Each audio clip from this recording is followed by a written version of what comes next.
अरे आई मुनवा के पापा ये लोकगीत हो गई मरद मेहरारू वाला कहनी कि हनुमान जी के सिखावत तो सिखौले है कि उहे गई हो कहनी कि हनुमान जी के गीत सुनी के कहले करे पागल हो हनुमाने जी तो ऐसा देवता है कि सब देवता में पहले आवे आ बाद में सरस्वती जी से मंगवा तो विद्या दी है, लक्ष्मी जी से मंगवा तो धन दी है, बाकी हनुमान जी कैसन हवे एक बार में सब खेल दी है। चौपाई में लिखल बा बुद्धहीन तनु जानी के सुमिरो पवन कुमार बोल बुद्धि विद्या देहु मोहि हरहु कलेश। देखिए हमने के आरा जिला हो एगो पहले जयकारी बोली जो हमने के हेठार वाला मनोज ठाकुर आई गए ऊपर स्पेशलिस्ट तने हनुमान जी के नाम पे हाथ उठाई जा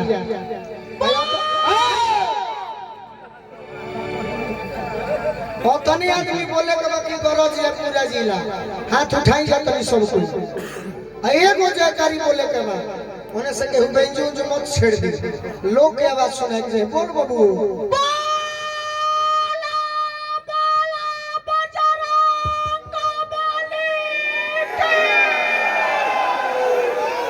जय जय लागल है तब वह कहता रहे बाबा तो खास दास हो करुणा निधान के मालिक से भेंट करे में बड़ी धरवान के भूमिका बा ई कैसे पाने चाचा मालिक से भेंट करे में दरवान के बड़ी भूमिका बा कैसे कैसे बा मालिक ऑफिस में बाड़ो और तारे दिल में श्रद्धा हो जाके घमंड में कहो के रे तोर साहब के ने बा हां तो जाके कहि जे कि साहब के पूछत रहो साहब दिल्ली गइल बाटे अब बड़े ऑफिस में कहिया है हो मंगर के हो दर्शन हो जाई मंगर के बा तो कह दीजिए कि शुक्रवार के हो अब बड़े ऑफिस में अब मालिक से दर्शन कैसे हो जाके कहबो कि सर दरबान से कहे कि सर मालिक बानी बोली तो वह दरबान जाके अपने मालिक से कही कि मलिका और से मिले खातिर और भव जकरा के अंग्रेजी में फाइन कहल जाला और फाइन 1 साल से आवता आई बाजू आ जाके कही कि 1 साल से आवता तनी मनी दर्शन दे दे वह हनुमान जी है हमनी के कहे के हनुमान जी से तो खास दास हो करुणा निधान के कहिया दर्शन करई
कमेटी के सदस्य के तरफ से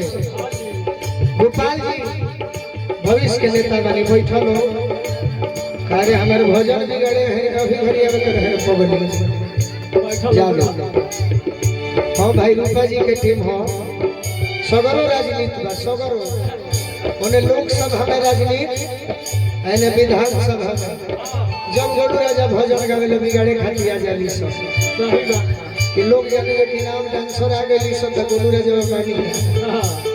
तो माने का बचैता होई हम कहता है बाबा राम रसायन तुम्हारे पास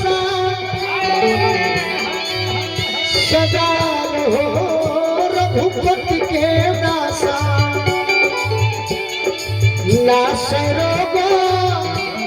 हरे सब पीड़ा जप निरंतर हनुमत पीड़ा। भगवत बारे में हम सुनले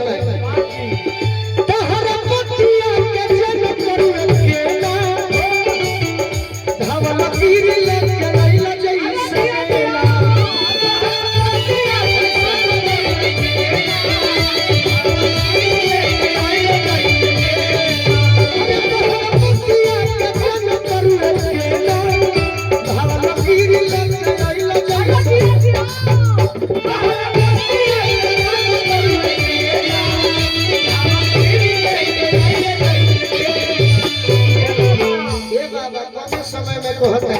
तहर बीना नइखे तहर बीना नइखे बोलुओ के मान के कि तहरा अरे बिना नइखे हमनी के मान के। यही से कहतनी है बाबा तो कमला दर्शन करबो भगवान।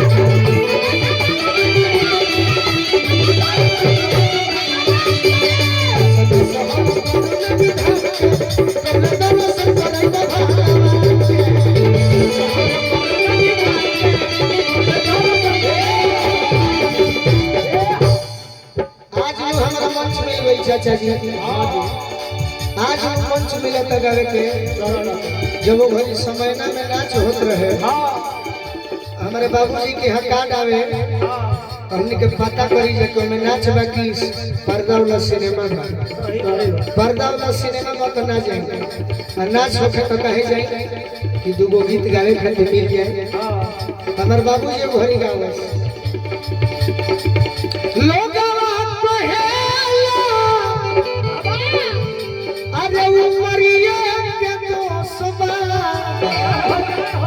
बाकी कोही के गइल सुदस जी नजरिए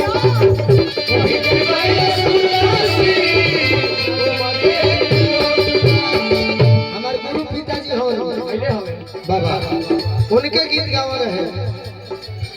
आदमी के आदमी से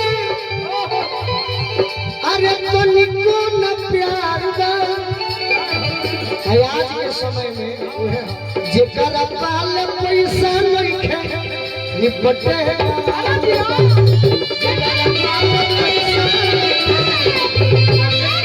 बाकी हम यह कहतनी का भजन ए जे रद करो एगो चैता ठोक देते ठीक रही नहीं आई आनंद आवता तो ताली बजा के बाद नहीं सुन ना तो सगरे विरोधी सगरे कंपटीशन में चुनाव में थोड़े बा कलाकारियों में बा तो आनंद आई के जोरदार ताली बजा के। हमारे बाबूजी कहले बड़े कि कहीं भी जाई हो अपना गार्जियन से बड़े भाई माता बहन सबका से कही अन्न धन भरल बा अरे दौलत बेसुमार बाकी हरि के भजन बिना सब कुछ हरि के भजन बिना अरे हरि के भजन बिना सब कुछ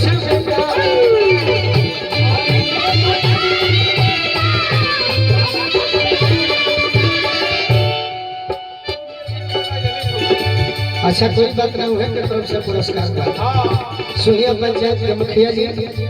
सोनू सिंह जी की ओर से देखिए है जीवन में का बेकार बात कतनो सुंदर मंदिर बनवा दी खर्चा कर बड़े चाचा हमारे गांव में 2 जना मंदिर बनवले बड़े काहे खातिर कि गांव हो के लोग नाम लेवे ये भाई फलाना कुछ ना कोई लोग बाकी मंदिर बनवले बा तो दोनों जने मंदिर बनवले बड़े टाइल्स लगा के तो हमें भगवान के मूर्ति नहीं थे तो गांव के लोग का करता 10 लोग हुए मिल को 29 खेलत रहे सब ताश खेलत रहे सब तो मंदिर होके तो मूर्त जरूरी बा मंदिर बिना मूरत के सिंगार बिना सूरत के मंदिर बिना मूरत के और सिंगार बिना सूरत के खूब चेहरा निमन बा आ तनी मनी सिंगार ना होखे तो चेहरा बेकार बा खूब निमन बोलत हो आ जगह बना बोलबो तो लोग कहि कि मारो मर दे बड़ी चाचे लगे आ जगह पर बोलबो तो लोगों कहि बात बिना जरूरत के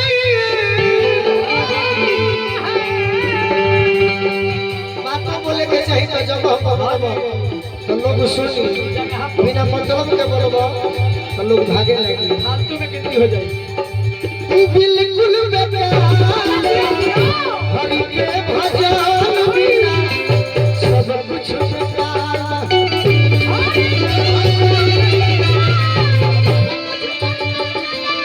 और देखिए चिड़ै बिना चोंच के चिड़ै बिना चोंच के बैल बिना पूंछ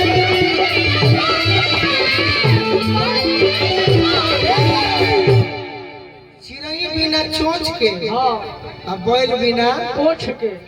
वही करी मरद बिना पूंछ के बिल्कुल बेकार हरि के भजन बिना सब कुछ बेकार बा अब देखिए गोर बिना माला के तिजोरी बिना ताला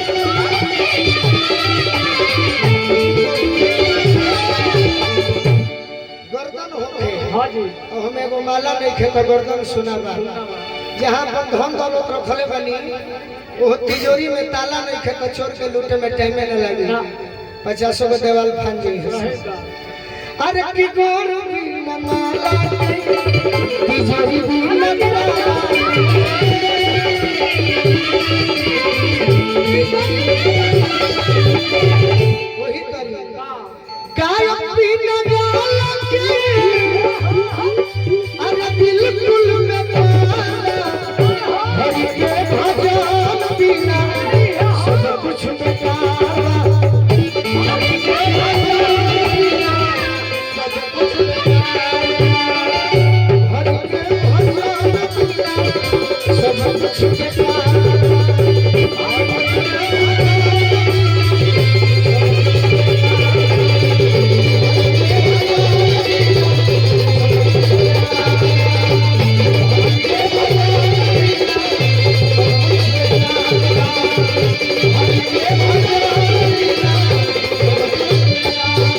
प्रेम से बोलिए आनंद कंद भगवान की